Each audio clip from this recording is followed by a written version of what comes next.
Bonjour à tous. Comme Tom vient de le dire, je m'appelle Tony, je suis stagiaire dans cette église. Et je ne sais pas si vous avez remarqué, c'est très subtil depuis quelques jours, quelques semaines, mais Noël approche. Très très subtil, vous pouvez voir quelques décorations.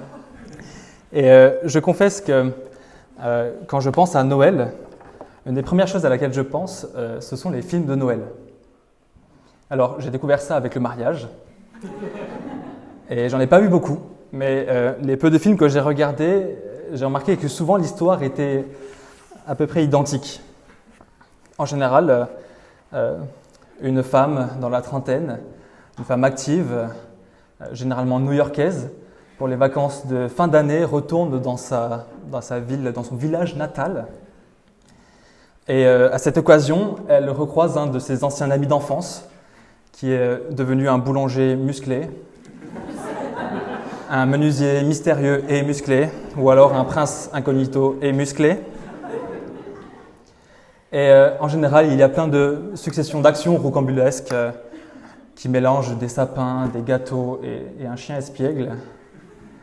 Et à la fin, cette femme, en général, lâche son travail pour vivre l'amour fou dans une ville où brillent des lumières 24 heures sur 24 et où chaque année, le 24 décembre à 23h59, il neige. En général, il me semble, en toute objectivité, que c'est ça.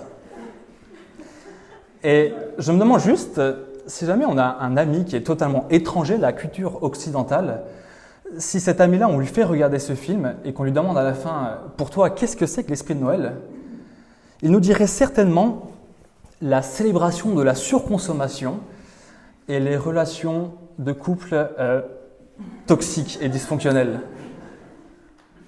Mais par contre, si cette même personne, on lui fait lire les passages que l'on vient de lire précédemment, je pense qu'il aurait une toute autre vision de l'esprit de Noël.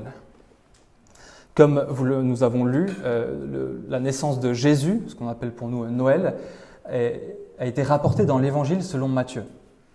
Matthieu était un des proches de Jésus qui l'a suivi de près pendant plus de 3 ans. Et c'est intéressant parce que Matthieu a écrit un évangile, mais il y a aussi 3 autres personnes qui ont écrit un évangile. Matthieu, Marc, Luc et Jean. Et sur ces 4 évangiles, seulement 2 racontent l'histoire de la naissance de Jésus. Et on pourrait se demander, mais pourquoi s'embêter à raconter l'histoire de la naissance de Jésus ? Jésus a fait plein d'autres choses bien plus incroyables. Là, on raconte juste sa naissance. Pourquoi parler de la naissance de Jésus ? En fait, la question que l'on se pose, c'est quel message Matthieu cherche-t-il à nous transmettre en nous rapportant la naissance de Jésus ? Et pour cela, on va se plonger dans le passage que nous avons lu précédemment, qui nous raconte un peu l'histoire de la venue des rois mages. Alors, petit fait intéressant, tout d'abord, vous l'avez peut-être remarqué, mais on ne dit pas que ce sont des rois.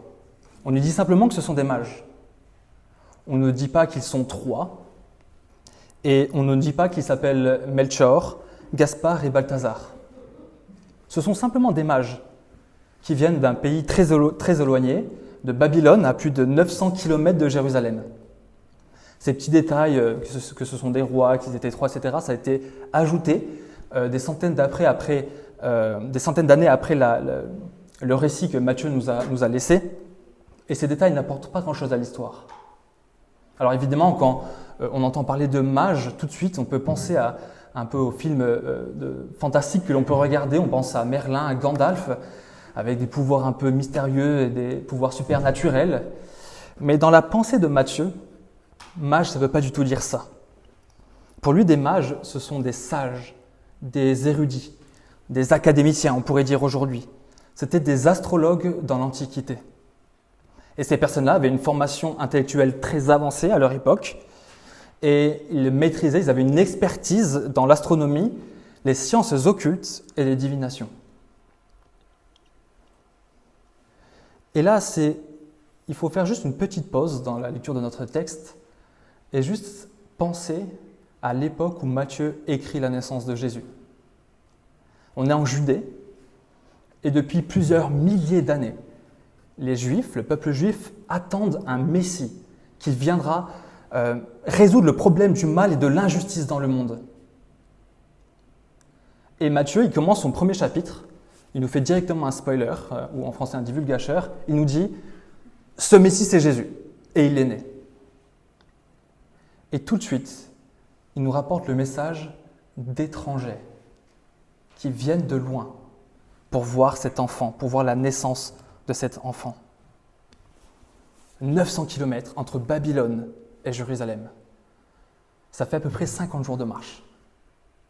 Quel honneur pour Jésus. Des érudits qui bénéficiaient d'un statut privilégié et plein de prestige en Babylone et qui viennent pour adorer un enfant. Alors c'est assez incroyable, mais il y a quand même un petit détail dans le texte qui peut être un peu bizarre. Qu'en est-il de cette étoile qui marche au-devant d'eux et qui semble s'arrêter? Alors le mot grec utilisé pour étoile peut aussi se traduire par une comète, une supernova ou un alignement des planètes. Mais en réalité, ce n'est pas très intéressant de s'attarder sur ça. Parce que le but de Matthieu, quand il écrit cela, c'est juste de montrer que Dieu, dans sa providence, a guidé ses étrangers jusqu'à Jésus. Et comme je vous ai dit, à cette époque, on est dans un contexte de la Judée. Et un juif de l'époque, quand il lisait ce récit de Matthieu, il était certainement choqué. Parce que ces mages, n'oublions pas qu'ils étaient des experts dans l'astrologie, dans les arts occultes. Alors quand je dis art, on ne parle pas du côté artistique, mais dans tout ce qui a attrait aux sciences occultes. Et là, Matthieu dit que les premières personnes qui viennent adorer Jésus, ce sont ces personnes-là. Et ça, pour un religieux de l'époque, c'était totalement choquant. Matthieu ne décrit pas ces mages comme des ennemis de Dieu, mais comme un modèle à imiter, puisqu'ils viennent adorer Jésus-Christ. Et qu'en est-il de ces cadeaux? L'or, l'encens, la myrrhe. Selon des théologiens, l'or en général, c'est ce qu'on offre à un roi. Et l'encens, c'est ce qu'on offre généralement en cadeau d'offrande aux divinités. Généralement, l'encens était présent dans les temples. Et donc les mages, en apportant de l'or et l'encens, ils sont conscients qu'ils sont devant un roi et devant Dieu lui-même. Et la preuve, c'est que le texte nous dit qu'ils sont venus adorer et se prosterner devant Jésus. Ces mages ont tout compris. Ils viennent honorer Jésus par leur comportement. Et je me demande si les mages auraient aimé qu'on les appelle les rois mages, parce que leur comportement démontre que pour eux, le véritable roi, c'est bien cet enfant. Toutefois, la naissance de Jésus ne réjouit pas tout le monde. Il y a une autre personne, un autre roi, qui est loin d'être content de cette nouvelle. C'est le roi Hérode. Alors je ne sais pas si vous l'avez déjà vu parce qu'il est sorti il n'y a pas longtemps sur la plateforme Netflix, mais il y a un film sur Marie qui est sorti. Et c'est un film qu'on pourrait qualifier, c'est un film historique, biblique, fictif. En gros, on s'appuie sur le personnage de Marie et les réalisateurs prennent de nombreuses libertés pour rendre le récit un peu plus captivant ou fantaisiste. Mais ce qu'ils ont particulièrement bien réussi à faire dans ce film, c'est retranscrire la folie du roi Hérode. Le roi Hérode était ce monarque qui régnait sur la Judée à l'époque de la naissance de Jésus, et il avait été établi grâce aux Romains. Et la Bible et la tradition nous disent que ce roi était terriblement cruel, ambitieux et paranoïaque. Paranoïaque, ce n'est pas sans raison, parce qu'en réalité, ce roi Hérode n'était pas 100% juif. Or, à l'époque, quelqu'un qui n'était pas juif n'avait même pas le droit de résider à Jérusalem. Donc ça, les responsables religieux, ils ne s'empêchaient pas de lui rappeler régulièrement qu'il n'était pas 100% juif, qu'il n'était pas légitime à ce trône. Et donc, on raconte que Hérode dans sa folie, en est même arrivé à assassiner sa propre femme et ses propres enfants, parce qu'il pensait qu'ils étaient en train d'établir un complot contre lui. Alors imaginez sa réaction lorsque des mages, des sages, des personnes prestigieuses viennent de loin pour lui demander où est le roi des Juifs. Et mettez-vous à sa place, c'est moi le roi des Juifs. Et là déjà, sa royauté qui était déjà si précaire, ça a tout pour l'affoler. Il est menacé par la naissance de cet enfant. Et là, il fait quelque chose qui est tout à fait horrible. Rien que d'y penser, ça me fait frémir d'indignation et de tristesse. Il va arriver à ordonner le massacre de tous les enfants de moins de 2 ans dans la ville de Bethléem et dans ses environs. Quelle horreur! Alors que la naissance de ce Messie tant attendu était un symbole normalement de joie et de réjouissance pour ce peuple, à cause de la cruauté de ce roi, c'est un symbole de tristesse, un symbole de désarroi, un symbole d'horreur. Quelle humiliation pour la naissance de Jésus. Et je me permets d'ouvrir une petite parenthèse sur une autre catégorie de personnes dans ce texte. Les spécialistes de la loi et les prêtres. C'étaient les religieux qualifiés de l'époque, on va dire ça d'une certaine manière. Et ils connaissaient très bien les écrits sacrés. Et ils savaient qu'on attendait un Messie depuis plusieurs milliers d'années, qui viendrait résoudre le problème du mal et de l'injustice. Ils le savaient très bien. Et là, il y a des mages qui viennent pour leur dire que ce Messie est né, et quel est leur comportement face à ça?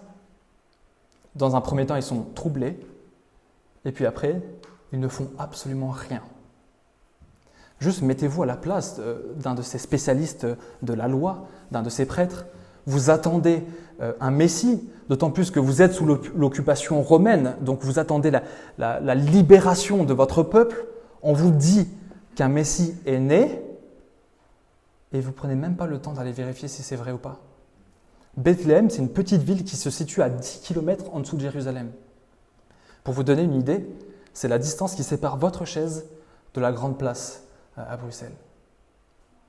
Ils n'ont même pas fait 10 km pour vérifier si le Messie était bel et bien né. Une totale indifférence à Jésus. Quelle humiliation pour le véritable roi des Juifs.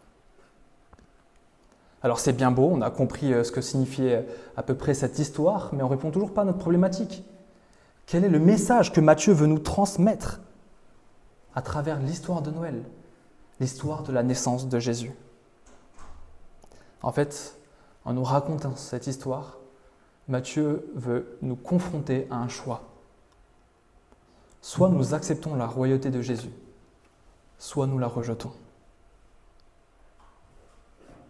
Permettez-moi d'expliquer ce que cela veut dire. Tout d'abord, il faut comprendre l'extraordinaire réalité de ce que l'on appelle l'incarnation. L'incarnation, c'est le mot qu'on utilise pour dire que Dieu, qui existait depuis toute éternité, qui vivait dans la gloire qui lui était due, a volontairement et délibérément quitté le ciel pour venir sur terre et prendre la forme et devenir un nourrisson, un simple homme mortel. Dieu de gloire qui prend la forme d'un nourrisson que l'on pose sur une simple crèche, qui est dépendant de sa propre mère, qui doit apprendre à téter. Dieu est Jésus. Dieu fait homme. Et c'est totalement incompréhensible pour nous. Notre intelligence humaine ne peut pas comprendre cette réalité-là. Et c'est tout à fait normal. Parce que si on arrive à comprendre le fait que Dieu devienne un homme, ça reviendrait à comprendre Dieu lui-même, un être infiniment plus grand que nous, totalement transcendant. Alors que nous ne sommes que de simples hommes, nous ne pouvons pas comprendre qui est Dieu. Mais c'est ce que la Bible nous dit. Pleinement homme, pleinement Dieu.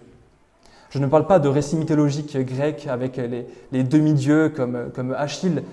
Là, on parle de cet enfant qui était pleinement Dieu. Alors, pourquoi avoir accepté une telle humiliation? De quitter la gloire, quitter l'honneur pour s'incarner en un simple nourrisson? La réponse se trouve dans un passage que nous avons lu précédemment, en Matthieu chapitre 1, verset 21. À la page 6, si vous voulez lire avec moi. Je me permets un peu de modifier le verset. Marie mettra au monde un fils. Et toi, Joseph, tu lui donneras le nom de Jésus, car c'est lui qui sauvera son peuple de ses péchés. Si Jésus a quitté son trône de gloire pour vivre cette humiliation, c'est pour sauver son peuple du péché. Sauver son peuple du péché, qu'est-ce que ça veut dire? Normalement, tout sauvetage implique et présuppose une situation de détresse. Imaginez que vous êtes sur la grande place, je ne sais pas s'il y a une patinoire, mais vous êtes sur une patinoire et vous êtes avec votre famille ou vos amis et vous vous laissez un peu emporter par la magie de Noël et tout à coup, une équipe de 3 pompiers brise la barrière de la patinoire, ils vous attrapent, vous plaquent sur un brancard, vous évacuent d'urgence, ils prennent votre saturation, votre pouls, ils vérifient si tout va bien. Et là, il y a un médecin des urgences qui arrive et qui vous fait même une piqûre d'adrénaline. Et ils appellent un hélicoptère, vous êtes évacué d'urgence à l'hôpital Erasme en service de réanimation. Alors que vous allez très bien. Tout va très bien pour vous, vous êtes en parfaite santé. Ça serait une situation mais totalement absurde. En général, quand on est sauvé, c'est parce que nous sommes en détresse. Pourtant, ce verset que nous venons de lire nous dit que Jésus est venu pour nous sauver. Sauver de quoi? Sauver du péché. La Bible appelle péché tous nos actes, toutes nos paroles, toutes nos pensées qui sont en opposition et en rébellion contre Dieu. La Bible nous dit que puisque Dieu a créé absolument tout l'univers, Dieu est en toute légitimité le roi de tout l'univers. Et Dieu, dans toute sa légitimité, nous a donné des prescriptions. Dieu nous a ordonné, par exemple, d'aimer notre prochain comme nous-mêmes. Et à chaque fois que nous médisons contre une personne, à chaque fois que nous nous mettons en colère contre notre prochain, à chaque fois que nous n'aidons pas une personne qui est dans une situation de détresse et de besoin, ça revient à se rebeller contre ce que Dieu nous a ordonné. Ça revient à dire que je ne veux pas de ta royauté, je veux être mon propre roi. Et peut-être qu'à l'image des spécialistes de la loi, nous sommes juste totalement indifférents à ce que Dieu nous a ordonné dans la Bible. Nous préférons vivre selon notre propre volonté et nous préférons lui être totalement indifférents.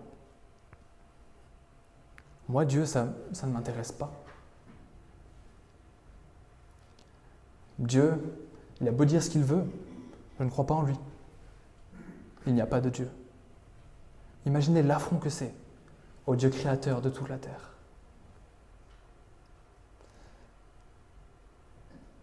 Je sais que peut-être que pour vous, vous êtes habitué à cela, mais moi, en tant que Français, j'avoue que je suis assez admiratif du roi Philippe. Je trouve ça juste incroyable qu'il y ait ce roi en Belgique. Et j'imagine juste une seconde s'il était parmi nous ce matin. Et je me dis qu'on serait tous quand même un minimum impressionnés, voire admiratifs comme moi. Mais juste imaginez qu'on lui soit totalement indifférent, qu'il vienne nous parler et qu'on ne lui réponde pas, comme s'il n'existait pas. Ça serait une profonde humiliation, un déshonneur complet. Alors qu'en est-il du roi des rois? Du véritable roi? Quelle offense immense!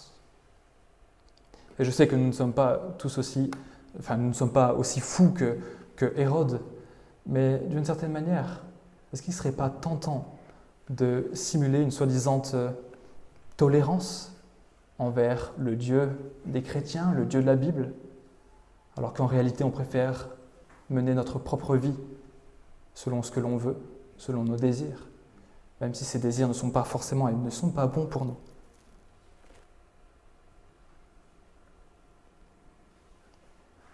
Voici le message de l'évangile de Matthieu. L'évangile signifie littéralement bonne nouvelle. Une bonne nouvelle implique une mauvaise nouvelle. Quelle est cette mauvaise nouvelle? C'est que nous nous sommes tous, et moi le premier, rebellés contre Dieu. Nous lui avons tous volé sa couronne, seulement par notre indifférence à ses ordonnances. Et peut-être que vous vous dites, qu'est-ce qu'il est en train de me dire depuis tout à l'heure? Moi, je ne suis pas une mauvaise personne. Quand je regarde les informations, je vois qu'il y a des gens qui massacrent des innocents. Et moi, je fais tous mes efforts pour respecter chaque personne que je croise. Pendant que d'autres personnes abusent de femmes et d'enfants sans défense, moi, je fais du mieux que je peux pour respecter mon mari ou ma femme. Je fais du mieux que je peux pour éduquer mes enfants. Pendant que des personnes trichent, volent, moi, je suis intègre. Je déclare mes impôts, je ne triche pas. Et il est vrai que toutes ces valeurs sont bonnes. Le respect d'autrui, l'amour et l'honnêteté, le travail, l'intégrité, ce sont de bonnes valeurs. Mais si ces valeurs ne sont pas motivées par la gloire de Dieu, elles ne nous sont d'aucune utilité. Juste prenez un petit moment et réfléchissez à toutes les bonnes actions que vous avez pu faire dans votre vie. Tout ce qu'il y a de plus vertueux. Toutes ces fois, vous avez aidé une personne sans rien attendre en retour. La Bible dit que toutes ces actions-là, si elles n'étaient pas motivées pour la gloire de Dieu, sont en réalité une offense à lui. Il les jugera et les condamnera.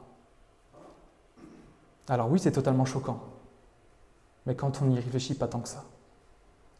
Imaginez une armée qui juste avant la bataille, tous les soldats serrent bien leurs chaussures, aiguisent bien leurs épées. Pendant le combat, ils font preuve d'une bravoure extraordinaire. Ils persévèrent malgré la difficulté. Ils sont prêts à se sacrifier pour leurs compagnons d'armes. Ils vont jusqu'au bout, ils n'abandonnent pas, ils ne lâchent pas. Et leur comportement est magnifique, c'est indéniable. Ils mériteraient même une légion d'honneur pour ce qu'ils ont fait, pour leur bravoure. Mais imaginez maintenant que la guerre qu'ils mènent n'est pas une guerre juste. La guerre qu'ils mènent, c'est une révolte contre leur propre roi. Bien que leurs actions soient de bonnes actions en tant que telles, elles sont tout de même dirigées contre une rébellion contre le roi. Et ils devront être punis pour ça.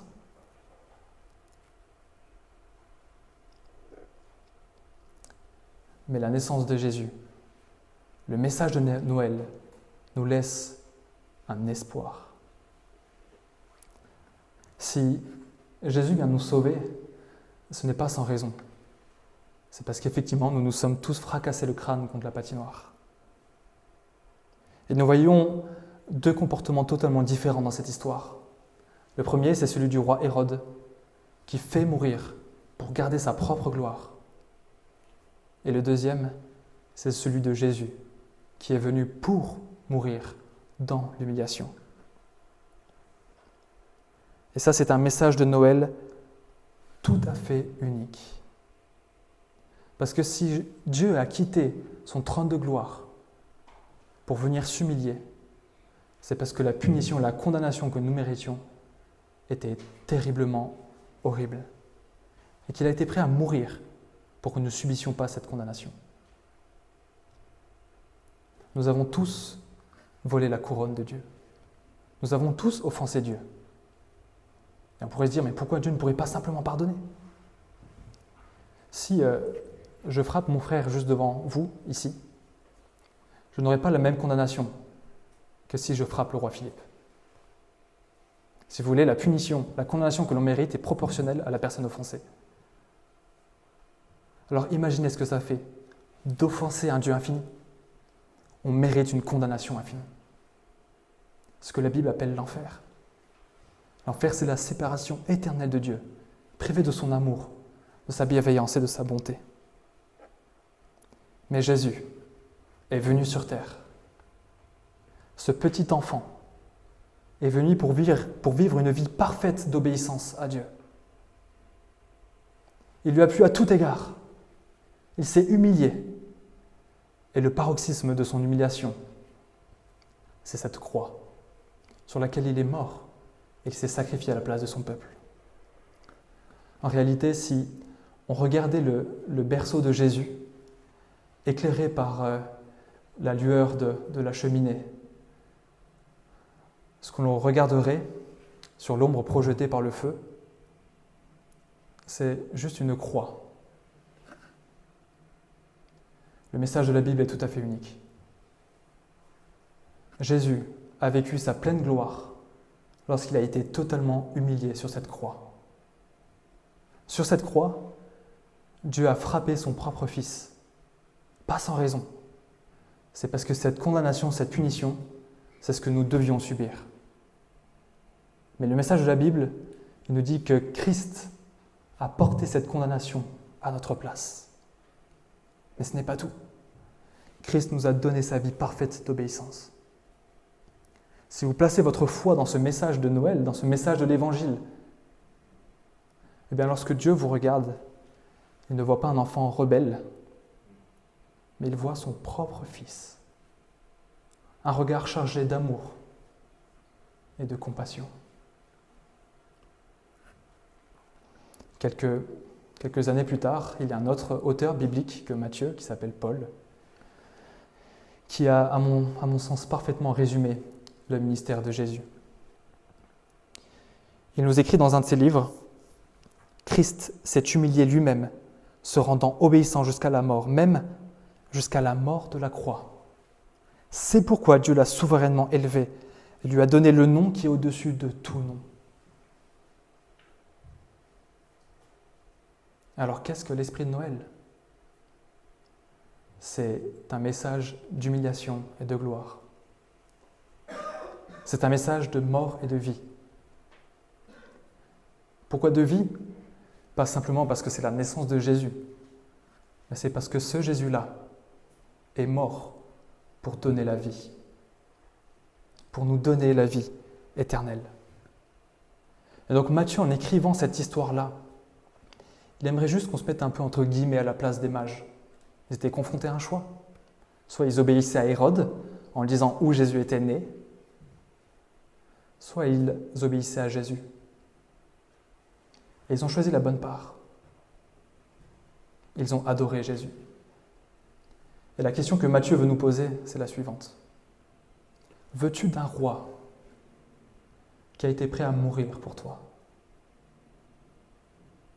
Je vous invite à prier. Notre Dieu, notre Père, nous te louons parce que dans ta grâce, tu nous as envoyé ton Fils Jésus-Christ, Dieu qui s'est fait homme.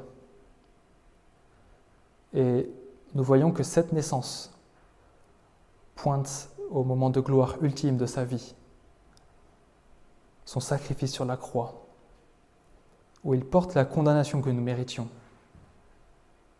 et il nous couvre de sa vie parfaite d'obéissance. Que nous puissions être émerveillés par ce message, et que nous puissions, dans cette période de fin d'année, avoir à l'esprit que la naissance de Jésus annonce son ministère de sacrifice, et que cela puisse être pour nous une cause d'émerveillement. Au nom de ton Fils Jésus-Christ. Amen.